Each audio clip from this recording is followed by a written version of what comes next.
Dans une terre oubliée par la pluie, où les rivières s'étaient asséchées sous le poids du silence, vivait un peuple courbé par la misère et l'indifférence. Là-bas, les femmes portaient le bois et l'espoir sur leur tête, les hommes semaient dans des sols fatigués, et les enfants grandissaient trop vite, le ventre vide mais les yeux pleins de rêves. Ce pays, c'était la Haute-Volta, un territoire dont le nom même trahissait l'histoire coloniale. Et dans ce pays naquit un homme, un capitaine, un feu. On l'appelait Samba. Mais son vrai nom, celui que l'histoire retiendrait, était Thomas Sankara. Sankara n'était pas comme les autres. Il ne venait pas pour s'asseoir à la table des puissants, mais pour renverser la table. Il ne parlait pas fort, mais chaque mot tombait comme une machette sur l'injustice. À l'âge où d'autres cherchent des titres, il cherchait la vérité. Et la vérité, il la trouva dans le cœur du peuple, dans le cri des mères, dans les mains calleuses des paysans, dans la colère silencieuse des jeunes.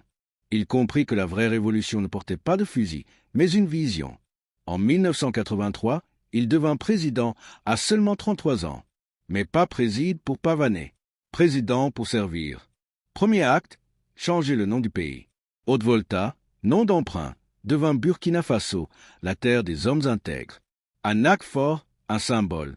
Une déclaration au monde que l'Afrique pouvait se nommer elle-même. Plus que des mots, c'était un cri d'émancipation. Il refusa les privilèges. Les Mercedes noires du gouvernement furent vendues aux enchères. Lui-même roula en Renault 5. Son salaire fut diminué. Ses ministres portaient des vêtements en coton tissés localement. Il disait « Consommons ce que nous produisons. Produisons ce que nous consommons. » Pas par nationalisme aveugle, mais pour briser les chaînes de la dépendance. Sankara voulait une Afrique debout, pas à genoux devant les puissances étrangères. Il lança une campagne de vaccination massive, touchant plus de 2 millions d'enfants. Il fit construire des écoles, des centres de santé, des logements sociaux. Il lutta contre la désertification, fit planter des millions d'arbres. Son objectif, redonner la terre au peuple, redonner la dignité aux paysans. Il disait, celui qui vous nourrit vous contrôle. Il voulait que le Burkina se nourrisse lui-même. Mais l'une de ses révolutions les plus audacieuses fut celle des femmes. Sankara les plaça au cœur du changement.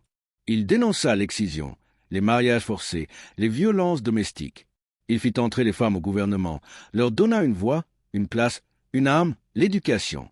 Il disait, la révolution et la libération des femmes vont de pair. Dans une société patriarcale, c'était une secousse. Il affirmait, une maison où les femmes ne sont pas libres est une maison sans lumière. À l'international, Sankara était un électron libre.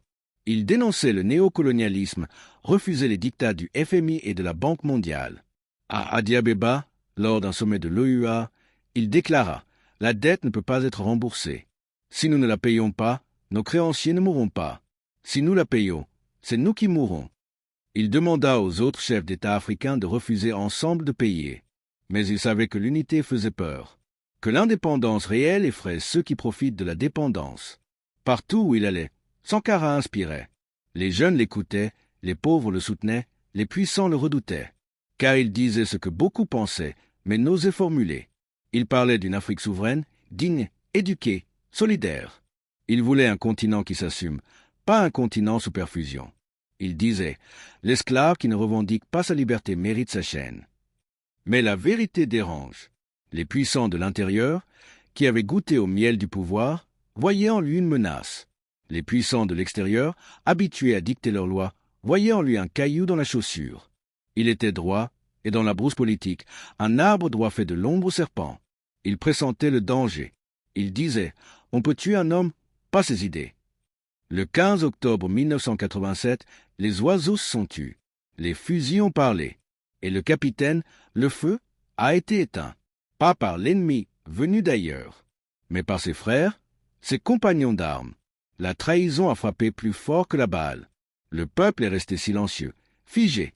Le héros était tombé. Mais ce qu'ils ont tué, ce n'était qu'un corps. Car Sankara, ce n'était pas un homme. C'était une semence, une idée, une vision. Et les idées ne meurent pas. Elles germent, lentement, profondément. Elles prennent racine dans le cœur des justes, dans la bouche des griots, dans les rêves des enfants. Aujourd'hui encore, son visage orne les murs, son nom est crié dans les manifestations. Ses paroles circulent sur les lèvres des jeunes Africains. Sankara est devenu symbole, pas un symbole figé, un symbole vivant, une source, une boussole. Il a montré que la politique pouvait être morale, que la pauvreté n'est pas une fatalité, que le courage peut s'écrire au présent. Chez nous, on dit, quand le tambour de la vérité sonne, même les menteurs dansent. Sankara n'a pas eu besoin de vivre vieux. Il a vécu vrai. Il n'a pas laissé de fortune, mais un trésor d'intégrité. Il n'a pas légué un palais, mais une route à suivre. Et tant qu'il y aura des hommes et des femmes pour marcher la tête haute, Sankara vivra encore. Il est ce capitaine dont le bateau n'a pas coulé. Il a juste pris le large vers les terres de la postérité. Il est ce feu que le vent n'a pas pu éteindre. Il est ce cri que le silence n'a pas pu étouffer. Il est l'Afrique quand elle ose se regarder dans le miroir et se dire « Je suis capable ». Souviens-toi de lui, non comme d'un martyr, mais comme d'un éclaireur. Lis ses discours, enseigne ses principes, incarne ses valeurs. Car chaque génération a ses défis. Et chaque peuple a ses Sankara à faire naître. Il suffit d'y croire. Il suffit d'agir. Il suffit d'aimer assez la vérité pour être prêt à la défendre, même seul. Thomas Sankara ne nous a pas seulement laissé une histoire.